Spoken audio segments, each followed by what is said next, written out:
That means there's room for you, my listener, with your straight collar shirt, or maybe your T-shirt, or maybe a regular tie to be the smartest man. Just give a couple of minutes to me here, David Tulis at Nooga Radio. We are live on Facebook at Nooga Radio, live on YouTube at Hot News Talk Radio, and also at NoogaRadio.com, and also on the venue that matters. That is on the live airwaves, AM 1240 and FM 92.7, and also on an HD channel, high def 95.3 HD 4. We're here to serve you and to bring you the sharpest analysis. So when you're done with giving me 5 minutes, you'll understand our situation and look for the remedies. The remedies are local. I would say the remedies are summarized in perhaps the sermon that you didn't hear yesterday at your faithful Christian pulpit. I argue for local economy and the free market here in Chattanooga and beyond.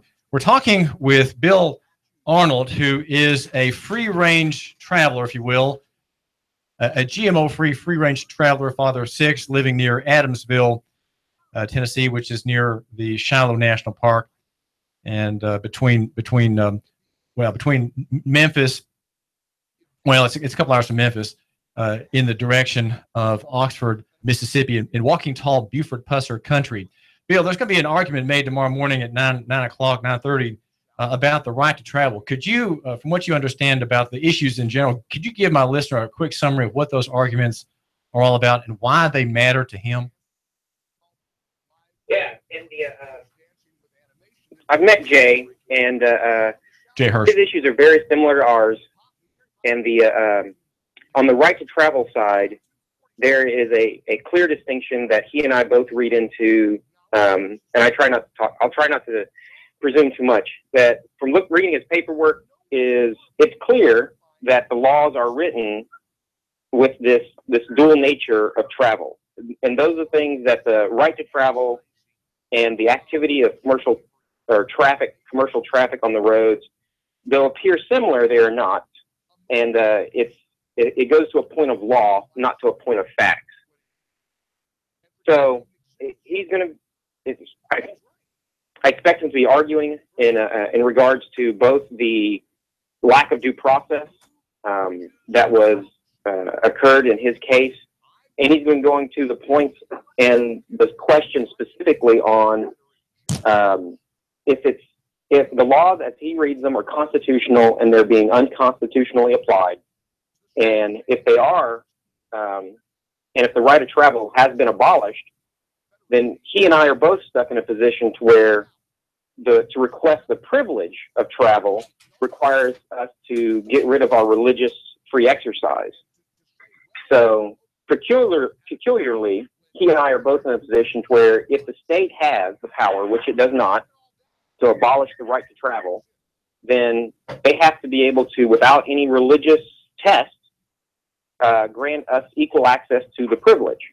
And right now, both are not occurring. They're dead in the water on both sides.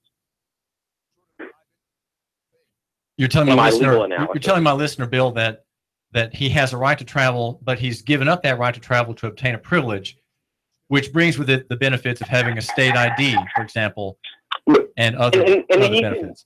And you can do that, and the problem is that once you know and says, no, right here, I'm a taxi cab driver. A taxi cab driver does not alienate himself from any of the rights given by our Creator.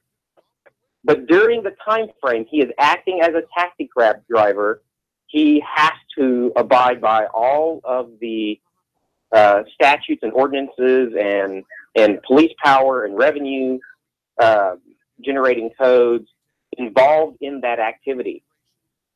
But when he's after work, Bill, when he goes home in his private pickup truck, he's in a different status. Absolutely. He says, I'm just going from to and fro and picking up groceries. I mean, I'm getting my prescriptions for my family. I'm going to, pleasure. I'm just having my own pleasure out here and enjoying all of creation. I'm out here by the waterfall. I'm out here by the river. I'm taking a picnic with my children. I'm going to worship. I'm going to get a car repaired. I'm going to pay a bill. right? I'm going to the Walmart. All of those are private interests and not involved. Those are non-regulable uses of the road. That is correct. There does not impact the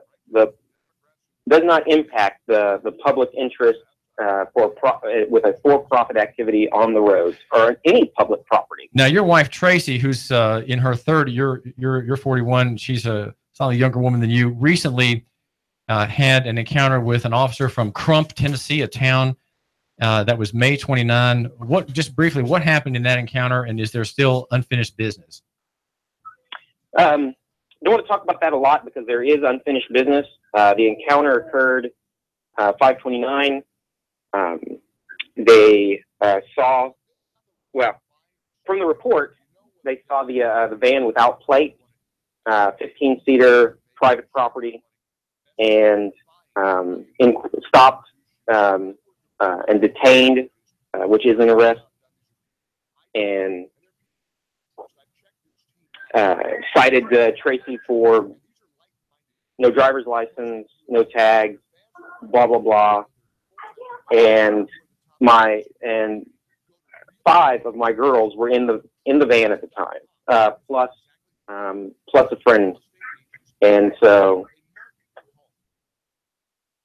there's some other issues in there. But yeah, they stopped her and gave us 15 minutes to go pick up my daughters, and then they took Tracy to Hardin Jail, the General Sessions Jail.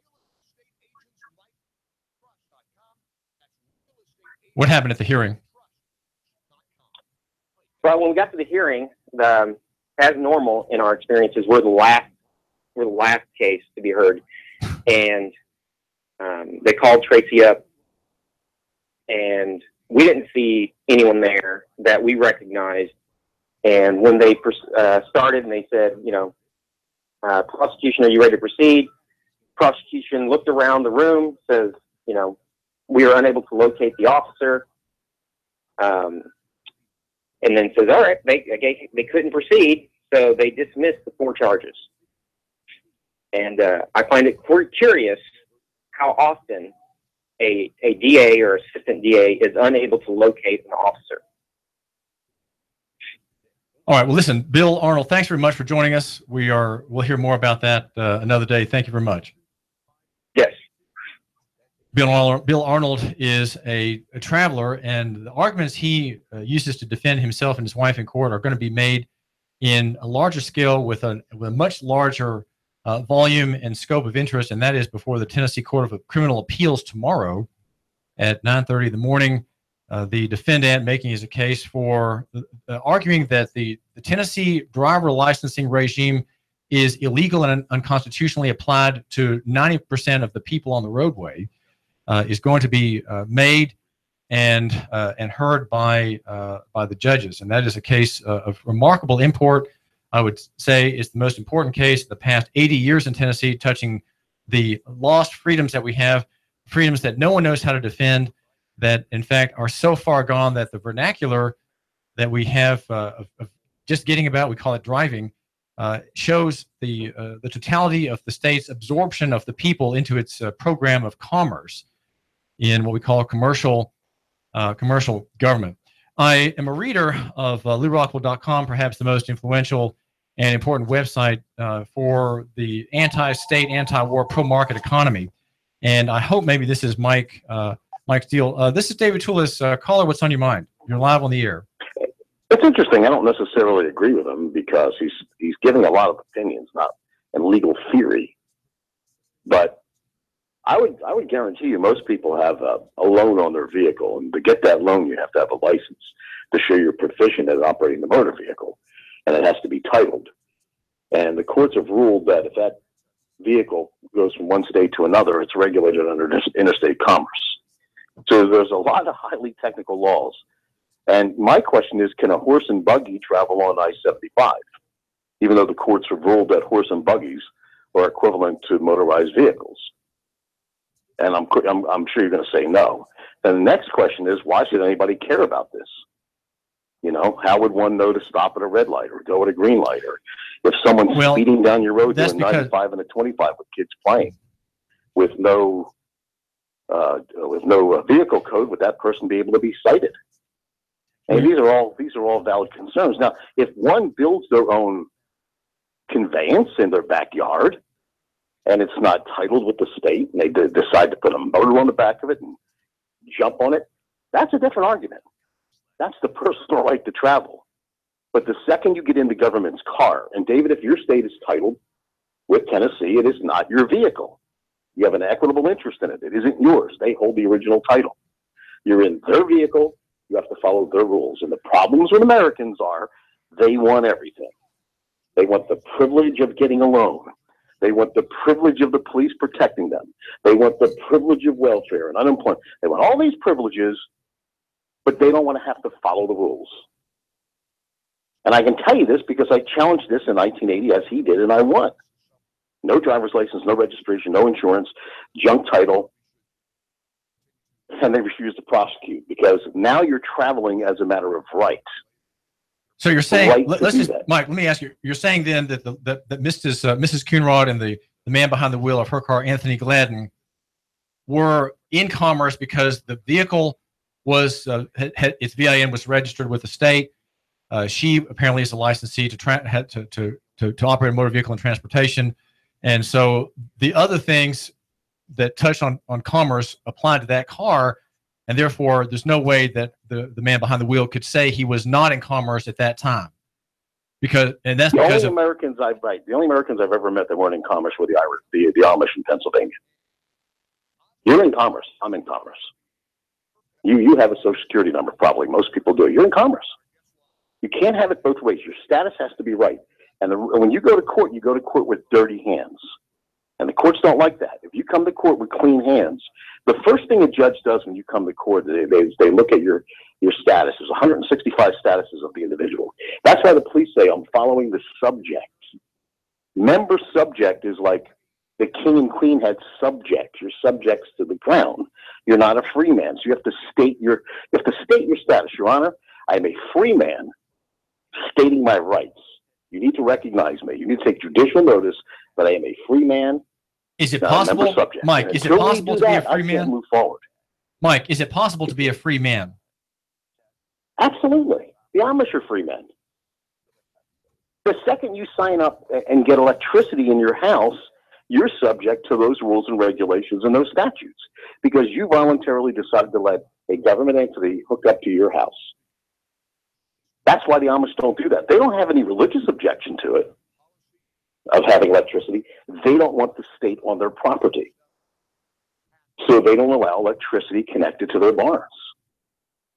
Same thing with phones. They use cell phones because there's no direct connection there. But they don't want public utilities connected. So the problem with Americans in America is no longer is status taught. The Constitution hasn't changed. We've changed. We want privileges and benefits, but we don't want to go by the rules after accepting the privileges and benefits. So. Okay, listen, thanks, Mike. Appreciate the point very much, and I agree with you. I think you're very strict on what can be done constitutionally, and that a single defect in the status of an individual prevents him from accessing the liberties of the Constitution. I'm much more lenient in my analysis. I would say that even though he has an SSN, probably Anthony Gladden may have been in a state-owned vehicle, and so on. He can argue that at the time of the stop, he was not involved in commerce, neither was Mrs. Coonrod, and that she was not a passenger. He was not operating a motor vehicle as a driver. He was simply behind the wheel of a car traveling. That is a case that could be made, and he would simply say, I want the state to prove commerce, and the state would have a hard time to prove that interaction that night, June 24, was a commercial activity that night. Okay, other times there may have been commercial activity, but not that night. That's the presumption of proof has to be demanded of the state.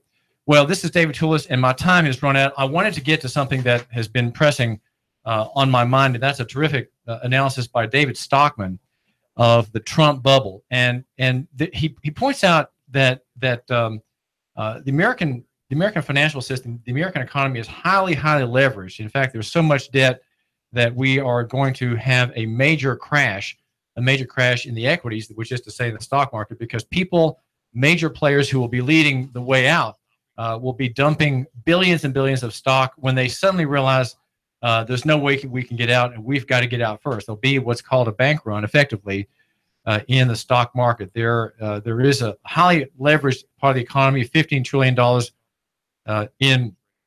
in the economy, he points out, of stock buybacks, debt-based mergers, and leveraged buyouts. And there's a $15 trillion buying binge also in progress since the meltdown in 2008. The Federal Reserve System has monetized its balance sheet, which has $4.2 trillion in bad debt.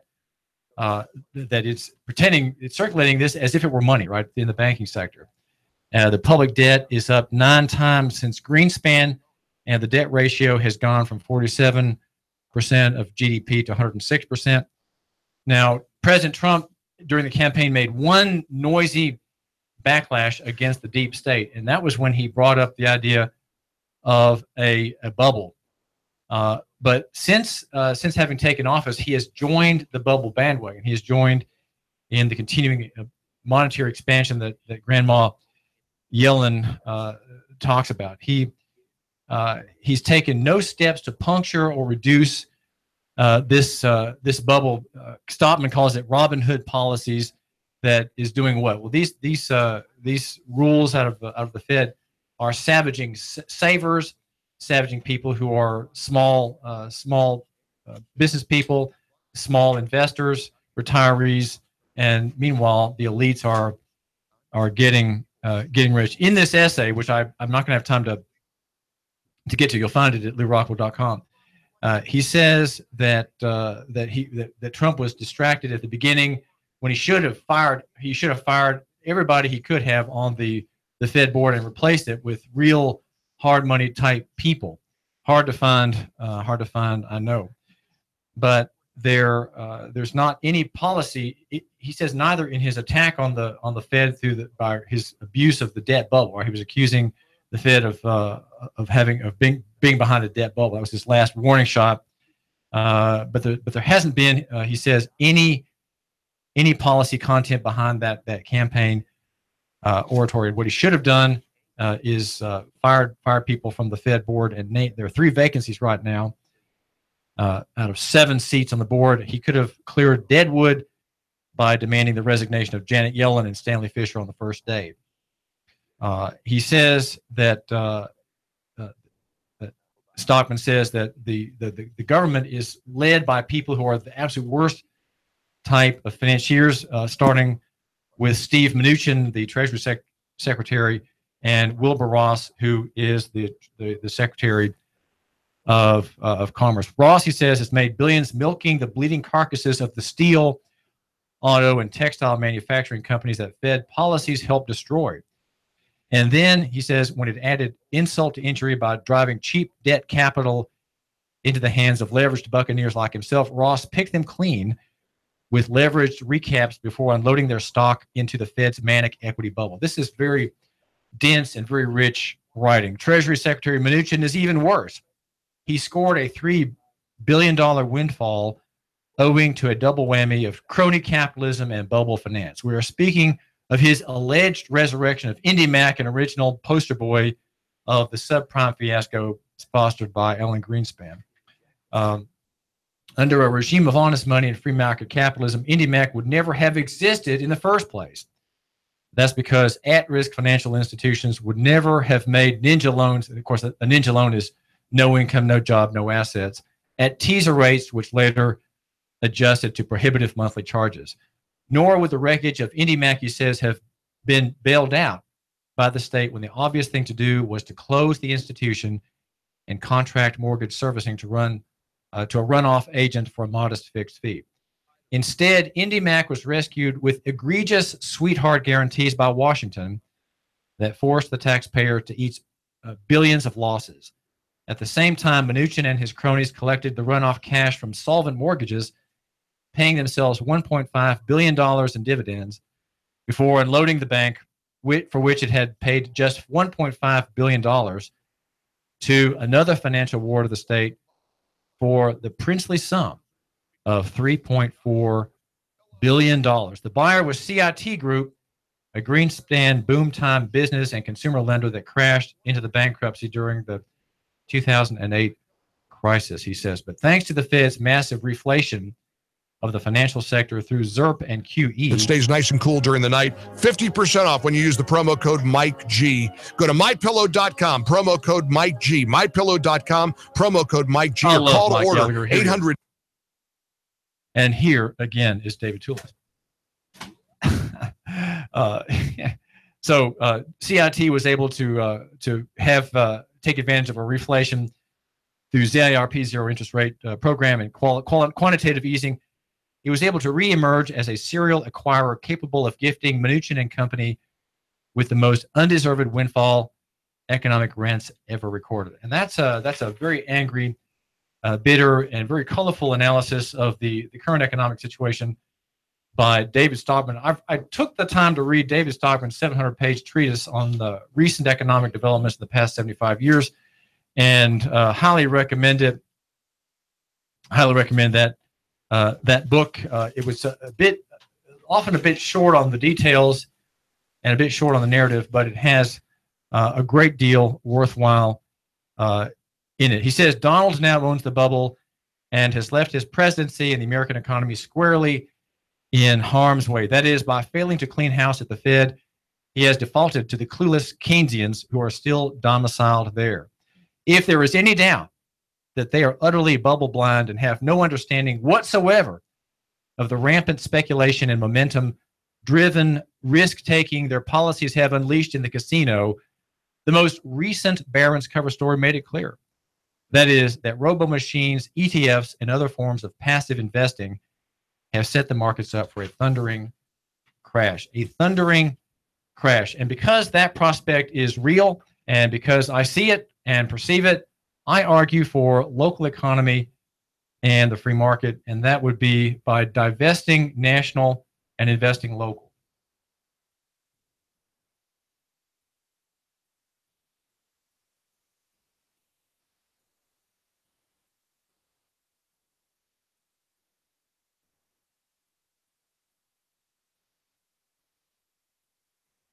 This is David Tulis. I do thank you for giving me just a few minutes of your time here at AM 1240 and FM 92.7.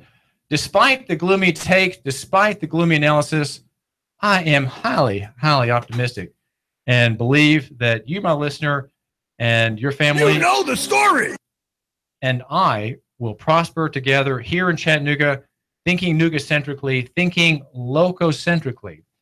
Our argument is a wonderful and whimsical one, weak indeed, weak as could be. Rick's buying cash, cash, cash, and more cash. And now a mountain of cash catching the Hollywood spotlight. You know where it is, Brainerd Road. Rick Davis, Golden Diamonds. Cash, cash, cash, and national TV cash. That's really big. Everyone wants to see it. Money flying out the door. Rick Davis is America's jewel.